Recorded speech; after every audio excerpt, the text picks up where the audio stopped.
Vaccine distribution is slowly starting to ramp up in Ontario, with a current focus on frontline workers and long-term care homes. But for one doctor, the intersection between personal and professional is taking its toll. Dr. Sohal Goyal was among a team of physicians that administered about 100 vaccines at a local long-term care facility in Peel Region. He did this just 2 weeks after losing his father due to COVID-19. My father was admitted on October 30th for a non-COVID related condition, and he was about to be discharged on December 16th. And unfortunately, on December 14th, contracted COVID, and he became quite weak while he was on the COVID ward. And as you know, you can't visit if you're on the COVID ward. We were lucky in that he got discharged from the COVID ward on December 31st to the rehab unit. But unfortunately, he developed a secondary infection and passed away on January the 3rd.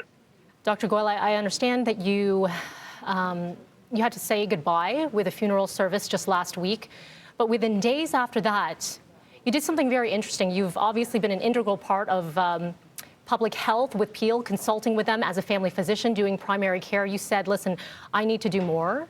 So tell us a little bit about what you have done.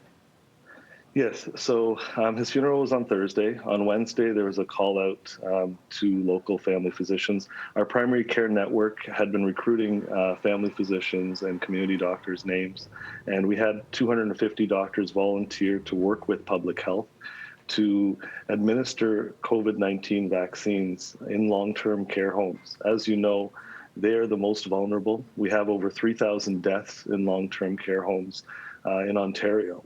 And many of these are preventable.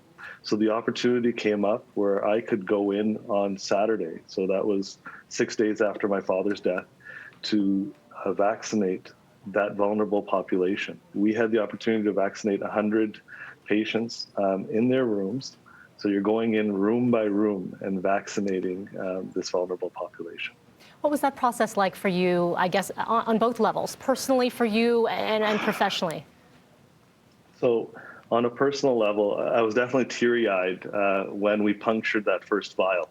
And I watched very closely as that needle went in, knowing that each one of these needles could save a life, as well as on a professional level. You know, the vaccine, of course, has been developed, properly, quickly. It is what will help us. It is the light at the end of this dark tunnel. A lot of us are tired. I think the public is tired as well.